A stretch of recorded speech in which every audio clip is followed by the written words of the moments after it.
Hello, everyone. Welcome to Cherry the Geek TV. I'm Joe Vanourney. Today, we are joined by Emily Arancio. She stars as Zinnia in the dystopian drama Motherland, which is now available in select theaters and available to stream on VOD platforms everywhere. Emily, welcome to Cherry the Geek TV. Thank you so much for having me. Before we talk about Zinnia, set up the film for people. What's the premise of Motherland? It's a great question. Motherland is a dystopian film. It takes place in the near future, in a world where after mothers give birth, they give their children over to the community, and they are raised as one big community. And so the children growing up in the society never know their parents. And it is to take the burden off of the woman. That is the beginning sort of world of the film. And then it is about one woman's story and her pursuit of the truth and her following of her instincts and what comes of that the film really then explores. You play Zinnia in the film. Who is Zinnia and how does she fit into the story? Zinnia is a young woman in this children's center. It's Children's Center Region 8. And she is 20 years old, so she's at the last year of her sort of childhood upbringing. And at 20, all the young people in this society then choose work placements and they go out into the world, into the workforce. And that is where Zinnia is at the beginning of the film. And then things happen after that. Obviously, I don't want to give anything away, but we see also Zinnia's relationship to the lead Cora or Miriam, and how that comes into play with this central question that the film is asking.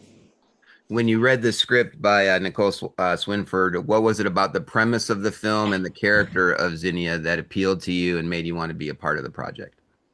You know, it's a great question, and I was so drawn to the world of the film, the arc of the character. I think Zinnia has to ask herself very difficult questions. I think she's a very different person at the beginning of the film than she is at the end of the film. And that is the most exciting thing to play as an actor is somebody who has a journey that they go on and that they end very differently than they start.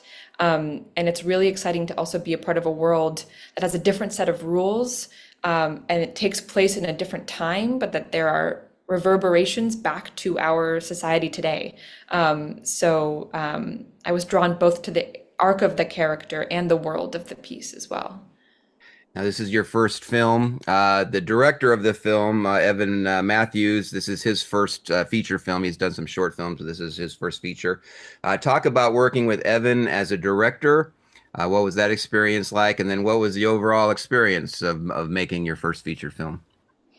You know, I loved working with Evan. Evan was so open to dialogue and discourse. I mean, we discussed at length every scene in in the rehearsal. We asked all the questions. He was so collaborative, and was very open to our perspectives, our thoughts, how we would play the scene. I mean, it was always a collaborative experience, and he created such an open environment. So it was just a joy to work with him. And the cast had that same sentiment as well. So it was just a very open, collaborative set, where we were able to ask questions and try different things. Nothing was set in stone. So that was what it was like working with Evan. It was just a gift, and he's wonderful. And then what was the second part of your question? And then what was the overall experience of working on this as your first feature film?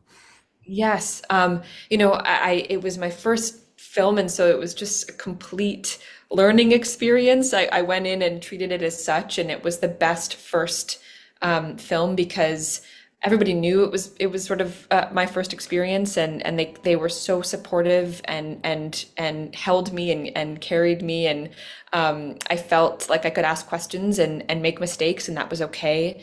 And so I treated it as one large learning experience. And then I realized I think every project you'll ever be on will be that because no two projects are the same. It's always a learning experience. So bringing a sense of openness, a sense of I'm excited for what could happen and I don't know what will happen. And that's what's so beautiful about this.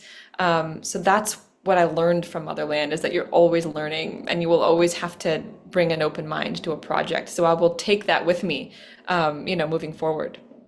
I actually know Evan. I was at the world premiere of the film at the Omaha Film Festival, and we spoke to Evan Oh, on the red carpet right before the film premiered. And I actually wow. just texted him about an hour ago, and I said I was going to be chatting with you, and he has Oh, nothing but great things to say about you. So, and I feel the same. He is so wonderful, so wonderful. this is like we said, your first film, and if you're going to make a first film, what better way than to surround yourself with a bunch of top-notch actors, right? This cast includes Tony Award-winning actress Miriam Silverman, who plays Cora. You've got Emmy Award-winning actress Holland Taylor, who's been around forever and just fantastic in everything. Nestor Carbonell, who's an Emmy Award winner from on The Morning Show, and people know him from Lost. You have this trio of award-winning actors that are surrounding you in this film. What was that experience like working with them? And did you learn anything from them, either through questioning them, or observing them, or just through the process of osmosis of watching them work? Talk about that experience. It was so, I had the best scene partners I could possibly have. I mean, yeah, I was so every day was a gift in that. And I loved everybody works differently, and obviously they've worked longer than I have, and so been able to develop their own way of working. I still felt like I was sort of figuring out how I worked. And so, but they, were a little bit more rooted in how they worked. And I loved being able to watch that and see that, and ask questions. They were so open. I mean, Nestor and Miriam, I worked with a little bit more than Holland Taylor. But they were so open and so generous. And so again, with this sort of collaborative idea, I was meeting with Miriam and Nestor before any scene that we were doing, and we were chatting about questions we had, questions about the story, about lines, about decisions. So it was always an open dialogue. And that was one of the things I took away the most was, again, nothing is set in stone. The beauty in creating art is not knowing and investigating the questions together as a cast with the director. And it's always the pursuit of the question that's more interesting than the answer. And I think, Miriam, Nestor, Holland, they were all in that place of questioning, and it just felt very alive. And they were just it was a dream to work with them. So yeah. I'm curious about your background. You come from a family of actors. Your mom, I don't know if people know that your mom is the great Ann Dowd. People would know from The Handmaid's Tale and The Leftovers. Your dad, Lawrence Arrancio, is an actor and writer director. So you grew up, immersed in this world of the theater and film, television. What was the point in your life where you decided that this is a career path that you wanted to pursue? Was it kind of always there since you grew up in that world, or was there a point that in your life that you can like pick out that like, no, this is when I decided that this is the path I wanted to take? I love this question. It's a deeply personal question because, I was exposed to it obviously from birth. I watched my parents, be artists and inhabit this career from day one. So it was always, I was exposed to it. I was always watching it and always a part of it. And so it was on my radar, but I was so adamant in not wanting to become an actor. I wanted to find my own way and find my own path. And I was a competitive athlete growing up, and so I didn't really have time to do anything else. And when I got to college, I was like, what am I interested in? What do I like? What do I want to do? And so I was away from home, and I was able to separate myself from my family, and I was able to make the decision for myself. I auditioned for the fall play, and I had the best time, and I just kept auditioning and doing plays in undergrad. And then I was like, oh, I love this so much, and I want to study it, and I want to go to grad school. And so the decision really came from me, and I feel that very wholeheartedly. But undeniably, the guidance and the exposure from my parents influences my love of this craft, my appreciation for it, my respect for it. And I watched two great actors and artists, and I continue to, right?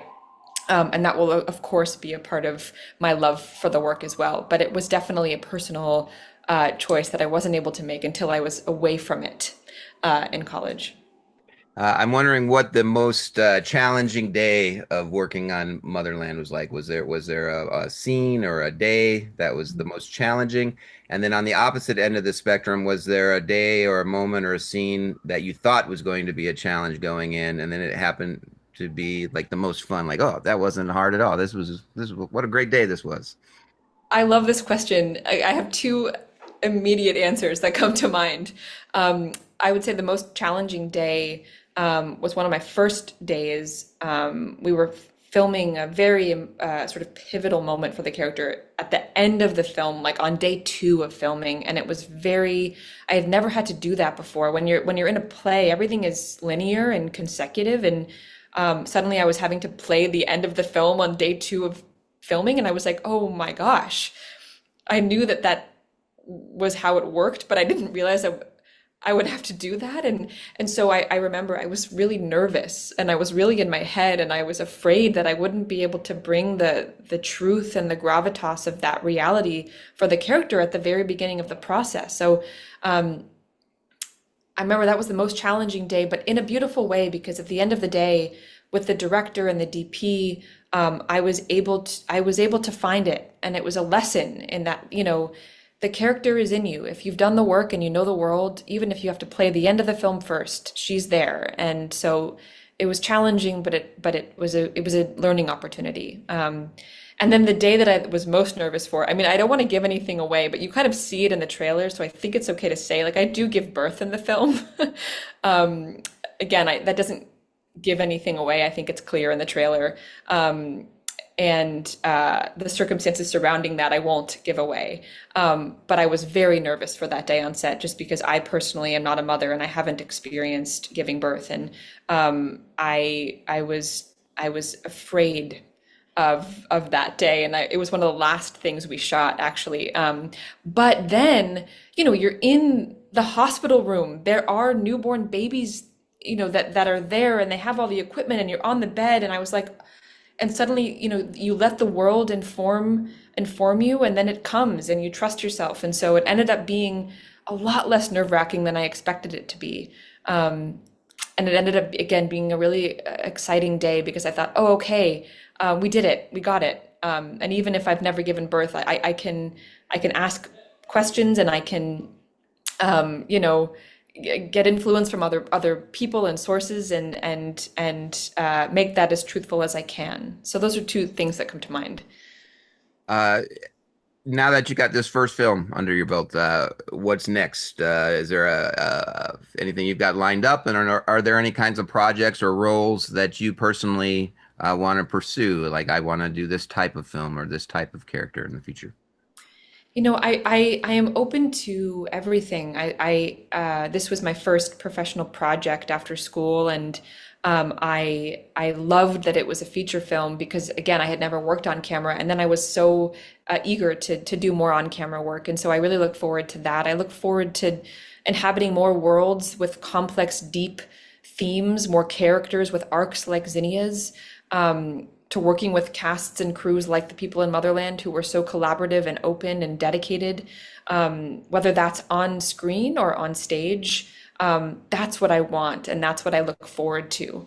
So that's what's ahead, is just more of Motherland. More beautiful directors and castmates and stories and arcs, and themes that are relevant. So that's where I want to be. Awesome. Well, while we're looking forward to that in the future, in the meantime, you can catch Emily in Motherland. If it's playing in a theater near you, go see it in the theater. It's a fantastic theatrical experience. And if it's not playing in a theater near you, it's available to stream on all your VOD platforms, and you can watch it at home. Emily, thank you so much for chatting with us today on Cherry the Geek TV. Thank you so much for having me. Congratulations, Motherland. We are celebrating a successful 100 years. Amma Kane provides for all her children's needs, from food to clothing to shelter. like a dream. Upon birth, all newborns will be presented to the Children's Center to be raised by the motherland, freeing the mothers from disparate burdens, as the Kane theorem was meant to be. Freedom from all, for all. How long did it take for things to go back to normal for you? The trauma of a birth, it's an unfair burden. I just want my baby! When things are really hard, then you sing. Help me! We are in population decline. I need you to step up. You don't have to do it. Of course I do. Plus one more for Motherland. Freedom from all, for all. Motherland has a conspiracy. Are you trying to get disowned? What are you doing? We haven't been told the truth. Freedom from all, I belong to Motherland, for all. and so do you. It's too dangerous. Trust me on this. Is this okay? What should I do? Not to get involved. I can't let it happen. Like a dream.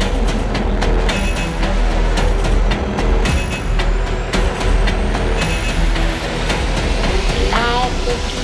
Freedom from all, for all.